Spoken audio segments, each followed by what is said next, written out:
konuşuyoruz. Aramızda var. Başak Kültür ve Sanat Vakfı'ndan misafirlerimiz aramızda. Hoş geldiniz. Konya Cihanbeyli ilçe eş başkanları, yöneticileri ve partilerimiz aramızda. Hoş geldiniz. Ve Ankara il ve ilçe eş başkanları, yöneticileri ve partilerimiz aramızda. Hoş geldiniz. Şimdi grup konuşmalarını yapmak üzere değerli eş genel başkanımız Pervin Buldan'ı kürsüye davet ediyorum. Buyurun Sayın Başkanım.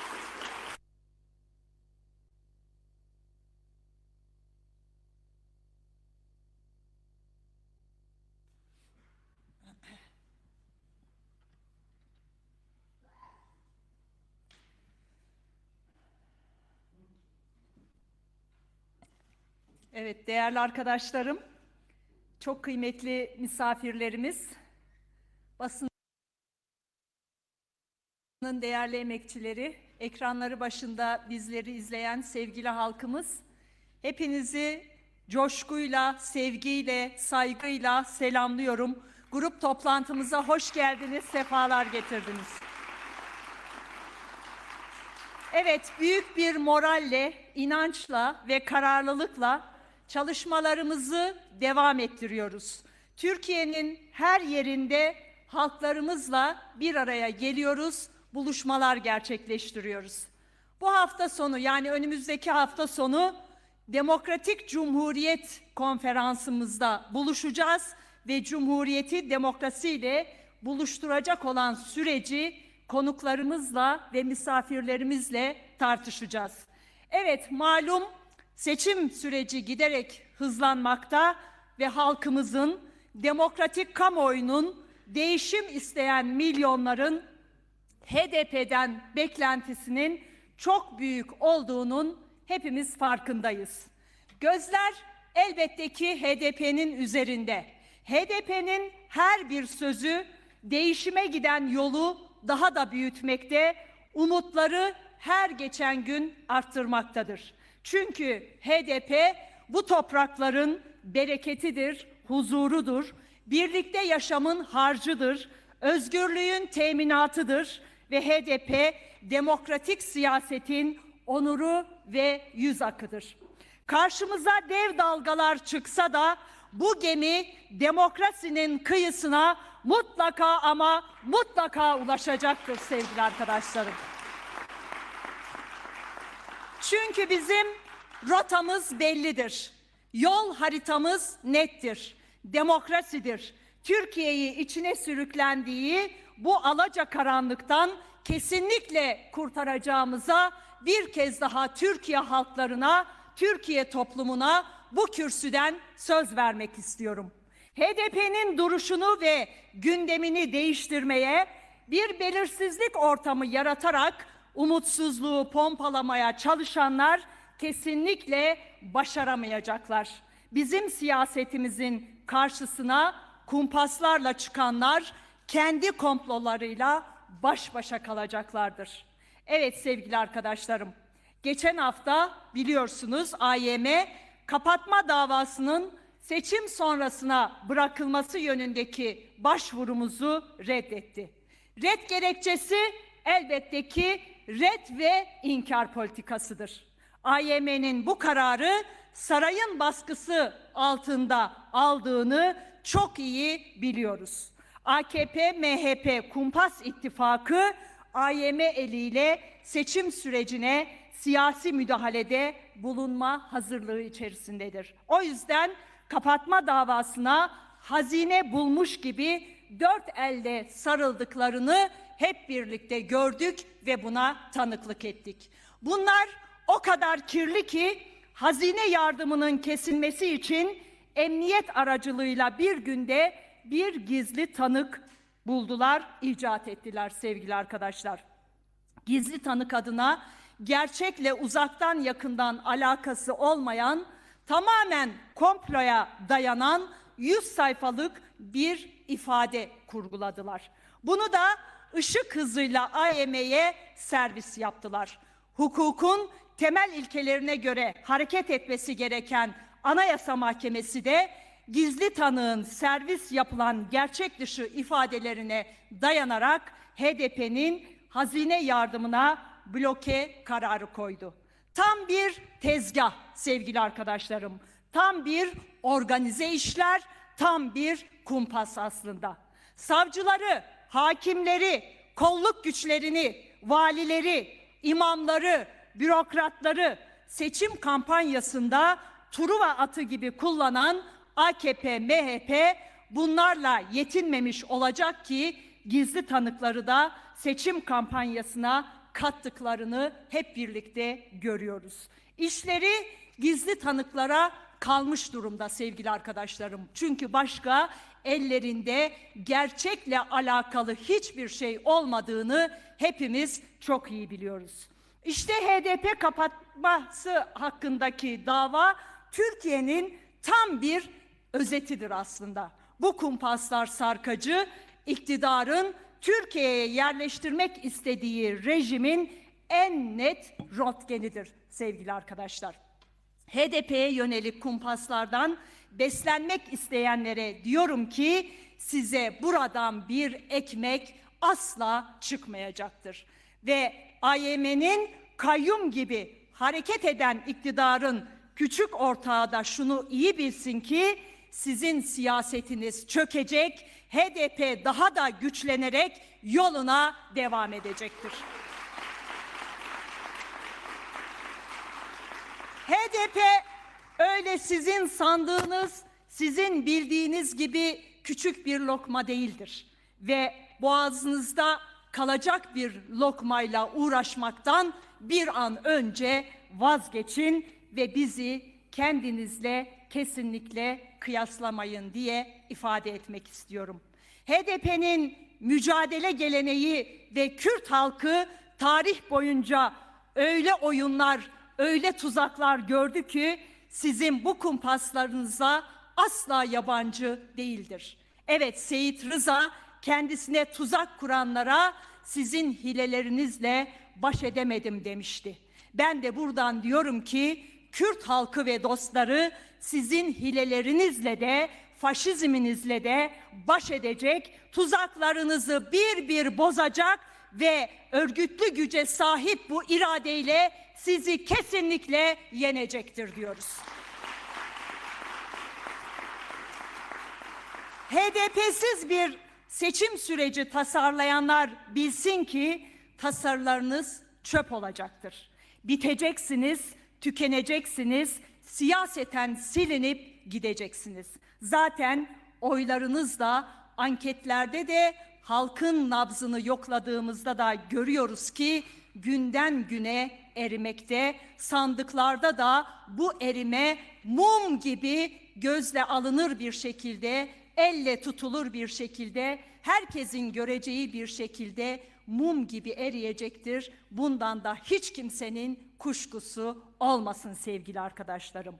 Ama bir gerçek daha var ki onların alınlarına yapıştırmış oldukları Kürt düşmanlığı gerçekliği de özellikle onların anılacakları ve geçmişlerinde yaptıkları Kürt düşmanlığı hatalarıyla ileride anılacaklarını da bir kez daha ifade etmek istiyorum. Siz hileli zarlarla oynamaya devam edebilirsiniz ama bu satrançta HDP'nin yapacağı büyük hamleler karşısında kesinlikle şahmat olacaksınız. Evet, bizden söylemesi diyoruz. Milyonların demokrasi çıkışı karşısında tarihin en büyük bozgununa uğrayacağınızı da özellikle belirtmek istiyorum. Sevgili arkadaşlarım, AKP-MHP ittifakının seçim kampanyasının birinci ayağı ifade ettiğim gibi siyasi kumpaslardır. Kampanyalarının diğer ayağı ise savaş politikalarıdır değerli arkadaşlar. Mart başlarında seçim kararı kesinleştikten sonra Suriye'ye yönelik yeni bir operasyon başlatma hazırlığı yaptıkları artık bir sır değildir. Çünkü seçim meydanlarında halka verebilecekleri bir vaatleri yoktur, kalmamıştır. Halkın sorunlarına yönelik bir çözümleri hiç yoktur. Topluma yaşattıkları açlığın, yoksulluğun üzerini savaş siyasetiyle örtmek istediklerini hepimiz biliyoruz. Tüm kamuoyu ve muhalefet özellikle bu gerçeğin farkına varmalıdır. Evet, Türkiye'de kurulacak seçim sandıklarının kampanyasını Suriye üzerinden yürütmeye hazırlanan bir iktidar ve ortağıyla karşı karşıyayız. İşte bizim sürekli tecrit politikasına dikkat çekmemizin önemli bir nedeni de budur aslında sevgili arkadaşlar. İmralı'da Sayın Öcalan'a yönelik geliştirilen ve dalga dalga bütün ülkeye yayılan bir hukuksuzluk sistemini yarattıklarını hep birlikte görüyoruz aslında. Mesele elbette ki sadece İmralı değildir. Bütün ülkedir. Bütün Türkiye halklarıdır. Tüm siyaseti ve toplumu kuşatan karanlık sistemi İmralı tecriti üzerinden yürüttüklerinin hepimiz farkındayız. Hukuk ve anayasa Ankara'da askıdadır, askı altına alınmıştır. Asıl İmralı sistemiyle devreye sokulan özel bir hukukla ve özel bir anayasayla, tecrit anayasasıyla ülkeyi yönettiklerinin farkındayız. İmralı hukukun sıfır noktasıdır sevgili arkadaşlarım. Bakın, geçtiğimiz hafta 7 ülkeden 35 avukat, aktivist ve siyasetçi Türkiye'ye geldi. Bunlar tecrite karşı uluslararası delegasyon üyeleriydi. Diyarbakır, Ankara ve İstanbul'da onlarca kurum, aile, parti ve yapılarla görüşmeler yaptıktan sonra 28 Ocak'ta İstanbul'da bir basın açıklaması yaparak İmralı tecrit sistemine son verilmesini istediler ve talep ettiler. Dünyanın gördüğü bir gerçeği Türkiye'de siyaset yönetenlerinde görmesi ve buna karşı bir tutum alması gerektiğini özellikle belirtmek istiyorum. Devleti çürümeden kurtaracağız diyen siyasal muhalefete düşen sorumluluk, öncelikli olarak bu çürümenin başlangıcı olan tecrit ve savaş politikalarını görmesi, karşı bir tutum alması gerekmektedir. Sorunların kaynağını görmeyen bir yaklaşım doğru çözümler üretemez. İşte seçim sürecine tam da bu tecrit ve çürüme ortamında giriyoruz ve bunun farkında olmamız gerekiyor. AKP, MHP'nin kendi koltuklarını sağlama almak için devreye sokmaktan kaçınmayacağı savaş politikalarını boşa çıkarmanın yolu en büyük savaş karşıtlığı koalisyonunu oluşturmaktan geçer. Savaş politikalarına karşı çıkmayan bir anlayış iktidarın payandası olmaktan da kurtulamaz sevgili arkadaşlarım. Ret ve inkar sisteminin yarıklarıyla alçıya kapatarak, üzerine de boya atarak bu ülkeyi demokratik bir geleceğe kavuşturamazsınız. Özellikle bizim dışımızdaki muhalefetin bunu çok iyi görmesi ve anlaması gerekiyor. Evet, Suriye'den Beştepe'deki saraya iktidar tüneli inşa etmek isteyen bu savaş lobisinin oyunları karşısında herkes duyarlı ve uyanık olmak durumundadır. Özellikle seçimlerin ve sandıkların güvenliği için iktidarın kumpaslarına, oyunlarına karşı demokratik güç birliğinin, işbirliğinin yapılması tarihi bir öneme sahiptir bu dönemde. Evet, bu seçimleri iktidar blokunun değil, halkın, demokratik kamuoyunun ve demokrasi güçlerinin yönettiği bir zemine evretmemiz gerektiğinin altını çizmek isterim. Ne bu ülkede ne de komşu ülkelerin topraklarında savaş istemiyoruz. Bu ülkenin koltuk savaşına heba edilecek gençlerimiz yoktur sevgili arkadaşlarım. Ve bu savaşa heba edilecek ekonomik kaynaklarımız yoktur demek herkesin ortak görevi ve sorumluluğudur. Buradan tüm demokratik kamuoyuna ve yurttaşlarımıza sesleniyorum. Her gün yeni paketlerle, vergi aflarıyla hayal tüccarlığıyla halkın karşısına çıkan iktidarın bu ülkeye sunabileceği hiçbir çözüm yoktur, kalmamıştır da. Seçimler yaklaşınca halkın kaynaklarına kendilerini seçim yatırımı yaptıklarını biliyoruz. Halkın oylarını da satılık olarak gördüklerinin farkındayız. Çünkü onların zihniyeti budur, anlayışı bu kadardır. Bunların tek hesabı yarattıkları korkunç rant düzenini kurtarmaktır. Halkın geçim savaşı asla bunların umurunda değildir sevgili arkadaşlar. Tek düşündükleri kendileridir, koltuklarıdır ve yandaşlarıdır. Bakın, EYT'lileri sürekli oyaladıklarını hepimiz görüyoruz. EYT eğer Ocak ayı itibariyle yasalaşsaydı 12 milyar 650 milyon TL EYT'lilerin hesabına yatmış olacaktı. Ama bunu yapmadılar. Şimdi Mart'ta maaşlar yatacak diye bir laf ediyorlar ve EYT'lilerin Şubat maaşına da çöktüklerinin farkındayız. Çünkü bu parayı yandaşlarına aktarmak için, seçim kampanyalarını yürütmek için ve troll ordularını beslenmek için kullandıklarını herkes biliyor ve bunun farkında. Bunu kullanmaya da devam edeceklerini de biliyoruz aslında. Buradan özellikle çağrı yapmak istiyorum. EYT yasalaştığında maaş hesaplaması ve ödemesi 1 Ocak itibariyle yapılmalı ve EYT'lilerin hesabına yatırılmalıdır. Bakın, sarayın koruma giderlerine aylık harcanan para tam 43 milyon TL'dir. Bu her ay 5.000'in üzerinde asgari ücretlinin maaşı demektir. Halkın sofrasından çalınan ekmek işte buralara harcanmaktadır sevgili arkadaşlar. Örnekler elbette ki daha da çoğaltılabilir.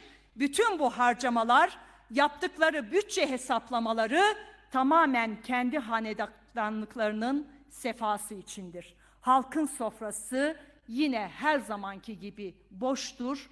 Böyle giderse boş kalmaya da devam edecektir. Bu hanedanlığı ayakta tutmak için tecrite, savaşa, kumpaslara sarıldıklarının farkındayız. Cumhur İttifakı'nın gündemine bakıyoruz sevgili arkadaşlar. AKP Genel Başkanı'nın yeniden Cumhurbaşkanı adayı yapma telaşı içerisinde olduklarını görüyoruz. Yurttaşın geçimi ve sofrası bunların gündeminde yoktur. Evet, anayasaya göre 3. kez aday olamazsın Erdoğan. 3. kez aday olamazsın. Bu çok açık ve nettir. Adaylığı meşru değildir. Buradan tarihe not geçmek istiyoruz. Aday olduğu takdirde meşruluğu olmayan bir adayla karşı karşıya kalacağımızı Türkiye halkları bilmelidir ve görmelidir. Ama anayasayı takmayacakları da ortadadır sevgili arkadaşlarım. AKP Genel Başkanı yeniden aday olabilmek için kronometre 2018'de sıfırlandı dedi biliyorsunuz 2 gün önce. 2018 öncesi yaptığı Cumhurbaşkanlığı görevini kendisi yok saydı. Bu çok açık bir şekilde ifade edildi. Bu sayılmaz diyor. Yani kendi kendisini sıfırlıyor. Sıfırlamada usta olduklarını da biliyoruz sevgili arkadaşlarım. Bugünkü Erdoğan 2018 öncesi Cumhurbaşkanı Erdoğan'ın üstünü bir kalemle çizdi. Kendi Cumhurbaşkanlığını kendisi tanımıyorsa halk sizi hiç tanımaz. Buradan bir kez daha ifade ediyoruz. Ben de diyorum ki sıfırlamak için kendinizi bu kadar yormanıza gerek yok. Halk zaten sizi sıfırlayacak sandıklarda ve anayasayı sağa sola bükerek aday olacağınıza gelin bu işten vazgeçin. Çünkü sandıklarda halkın iradesini asla bükemeyeceksiniz. Cumhurbaşkanı olamayacaksınız. Halk size sandıkta izin vermeyecek diyoruz. Evet, hukuku hiçe sayan, her türlü keyfiliği siyaset haline getiren, halkın kaynaklarıyla kendilerine imparatorluk yaratmak isteyen bu iktidara karşı dur demek tarihi bir sorumluluktur. Ekmeği çalınan, geleceği çalınan, umudu çalınan her yurttaşımız bir olursak, ortak bir seste ve yolda buluşursak bu gidişatı kesinlikle tersine çevirmek mümkündür. Yeter artık seslerini öyle bir yankılandıralım ki sarayın koltukları sallansın sevgili arkadaşlarım. Evet, tecrit politikasını da, savaşını da, iktidarını da, yalanını da, talanını da istemiyoruz diye hep birlikte haykıralım bundan sonra. Çünkü biz biliyoruz ki biz çoğuz. Biz onlardan daha büyüğüz. Yeter ki yan yana gelelim, meydanlarda büyüteceğimiz gücü sandıklara taşıyalım ve bu devranı hep birlikte sona erdirelim. Evet, önümüzde kritik ama aynı zamanda tarihsel bir seçim süreci var. Çünkü sadece Cumhurbaşkanlığı ve meclis seçimleri değil, bu ülkenin geleceğinin nasıl olacağına karar vereceğimiz bir seçim süreci var sevgili arkadaşlar. Statükoyu koyu bir faşizmle devam ettirmek isteyenlere bu ülkenin geleceğini eşit ve özgür bir birliktelikte inşa etmek isteyenler arasında bir seçim olacağı çok açık ve nettir. Emeğin, alın terinin hakkını savunanlar ile emek sömürüsü, açlık ve yoksulluğu kader haline getirmek isteyenler arasında bir seçim olacaktır. HDP nasıl ki Türkiye'nin tüm sorunların çözümünde anahtar noktadaysa bu önemli seçimde de kesinlikle sonucu belirleyen bir parti olacaktır. Açık ve net söylüyoruz. Ülkeyi yıkımdan kurtararak eşit ve ortak geleceğe taşıyacak temel güç Halkların Demokratik Partisi ve birlikte mücadele ortaklığı kurduğu Emek ve Özgürlük İttifakı'dır sevgili arkadaşlar. Çünkü bu ittifak faşizme, karanlığa, emek sömürüsüne, ekolojik talana, kadınlara yönelik her türlü şiddet ve ayrımcılığa, inanç ve kültürlerin yok sayılıp ötekileştirilmesine, cinsiyet kimliğinden dolayı ayrımcılığa maruz bırakılmaya, tüm toplumu teslim alıp tek sesliliğe mahkum etmek isteyenlere karşı kurulmuş en güçlü toplumsal ittifaktır. Çünkü bizler bu ülkenin iki kutuplu siyasette mahkum olmadığını biliyoruz. Yıllardır bunun mücadelesini veriyor, bunun aynı zamanda siyasetini yapıyoruz. Bu ülkenin tek bir sokağı olduğunu ve o sokağın da sadece kendilerinden oluştuğunu sananlar iyi bilsin ki bu toprakların başka bir sokağı da var. Ve orada iradesini yok saydığınız Kürtler var, Aleviler var, Ermeniler var, Süryaniler var, Rumlar var, Lazlar var, Pomaklar var, Romanlar var, kadınlar var, emekçiler var, gençler var, başka bir ülke mümkün diyen milyonlar var sevgili arkadaşlarım. İşte bu güç HDP ile ve Emek Özgürlük İttifakı'yla ortaya çıktı ve en güçlü toplumsal ittifaka dönüşmek için de var gücüyle çalışmalarını yürütmektedir. Hem Emek ve Özgürlük hem de Kürt ittifakımız bu toprakların en köklü mücadelelerinin birleştiği, geçmişten gücünü alan ve geleceğe tarihi not bırakacak en köklü ittifaktır. Seçimlere, ülkeyi büyük değişime ve güçlü demokrasiye ulaştıracak en geniş güç birliğiyle, en güçlü mücadele ortaklığıyla, yani Emek ve Özgürlük İttifakı'yla yürüdüğümüzün altını çizmek istiyorum. Buradan tüm ülke halklarına, işçilere, işsizlere, emekçilere, kadınlara, emeklilere, gençlere, sanatçılara, yazarlara, aydınlara, sendikalara, emek ve meslek örgütlerine, inanç kimliklerine bir kez daha seslenmek istiyorum. Kendi gücümüzle, kendi mücadelemizle yeniyi, emekten ve özgürlükten yana olanı, yeni bir yaşamı beraber kazanabilir, beraber inşa edebiliriz. Bu birliktelik geleceğin kesinlikle kurucu gücüdür. Geleceği biz kuracağız ve bu saydıklarım kesimlerle birlikte kuracağız. Bu yürüyüşü büyütmek bizim bu ülkenin halklarına karşı tarihi bir sorumluluğumuzdur. İşte sizleri de bu yürüyüşü büyütmeye ve geleceğimizi hep birlikte kazanmaya bir kez daha davet ediyorum.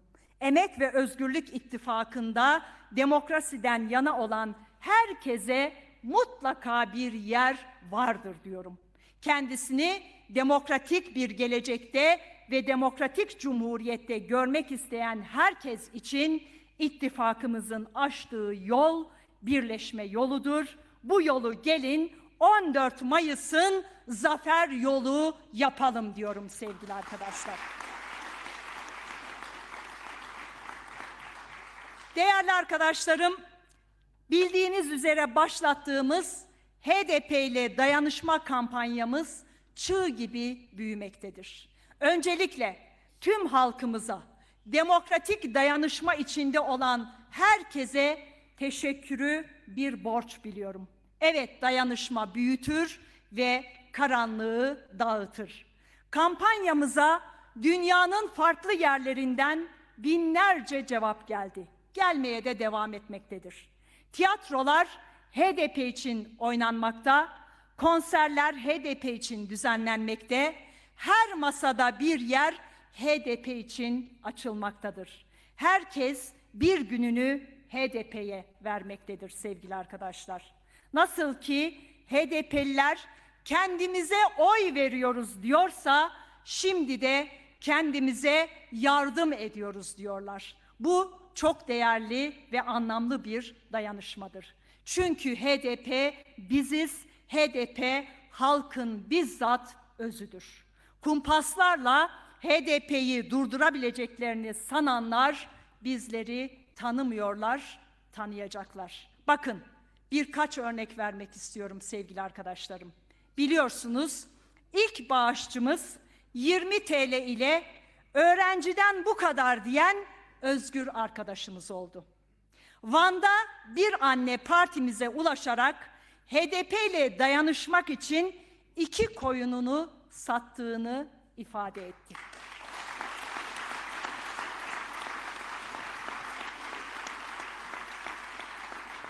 Kocaeli'den bir ailenin çocukları karne harçlıklarını yollamışlar. Arkadaşlarımız arayıp görüştüler. Geleceğe umut olan bu çocuklara hepimiz adına başarı sözü verdiler. Bu başarı sözünü bu kürsüden de vermek istiyorum. O kadar çok mesaj ve destek geliyor ki Hakkari'de bir anne tüm il binası için keledoş yapmış sevgili arkadaşlarım.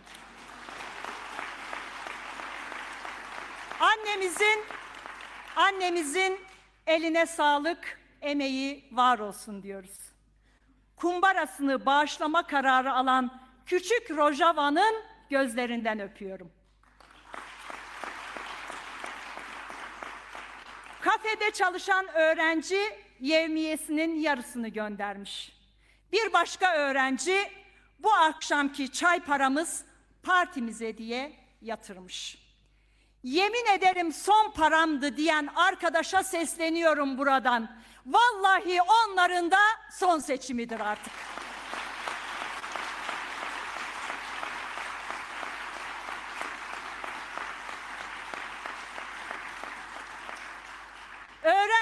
idare edin dedikten sonra en güzel ve en iyi yarınlara diyen kardeşimiz iyi bilsin ki tüm mücadelemiz tam olarak işte bunun içindir. Sizlere iyi bir yarın için çabaladığımızı bilin istiyoruz. Sadece HDP'liler değil, destek verenler, özellikle dayanışma içerisinde olan çok farklı kesimler de var. Bizlerle dayanışma içerisinde olan ve olmak isteyen dostlarımız çok fazladır, bunun farkındayız. Dayanışmalarını safımız demokrasiden yana diyerek yürüttüklerini de biliyoruz çünkü bize böyle mesajlar da geliyor. Safı demokrasiden yana olanlara ne mutlu diyoruz. İşte hep birlikte kazanmanın yolu budur ve kazanacağız da sevgili arkadaşlarım.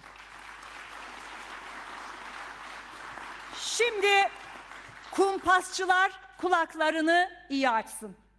Okul harçlığını partisine bağışlayanların iradesiyle baş edemeyeceksiniz. Ceketimi satarım, partimi yine ayakta tutarım diyen bir iradeyi durduramayacaksınız. Safımız demokrasiden yana diyenleri asla engelleyemeyeceksiniz. Kendi örgütlülüğüne ve öz gücüne güvenen bir halka asla geri adım attıramayacaksınız. Kampanyaya destek nedeni sorulan bir gencin dediği üzere nedensizce HDP diyoruz. Bundan daha güzel bir neden var mıdır? İnanın ki yoktur sevgili arkadaşlarım.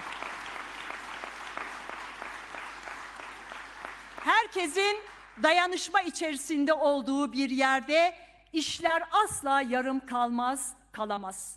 Her yer HDP'nin dayanışma gücüdür. Tekstiller, sokaklar, beldeler, fabrikalar, esnaf caddeleri ve okullardan gelen sesleri duyuyoruz. Bu destek, bu inanç gösteriyor ki gelecek çoktan kazanılmıştır. Bu güçlü iradenin aşamayacağı hiçbir engel yoktur. Çünkü zafer umut edenlerindir, zafer inananlarındır, zafer sizlerindir sevgili arkadaşlarım. Hepinizi sevgiyle, saygıyla selamlıyorum. Tekrardan teşekkür ediyorum. Sağ olun, var olun. Değerli eş genel başkanımız Pervin Buldan'a coşku ve umut veren güzel konuşması için çok teşekkür ediyoruz. Grup toplantımız bugün sona ermiştir. Katıldığınız için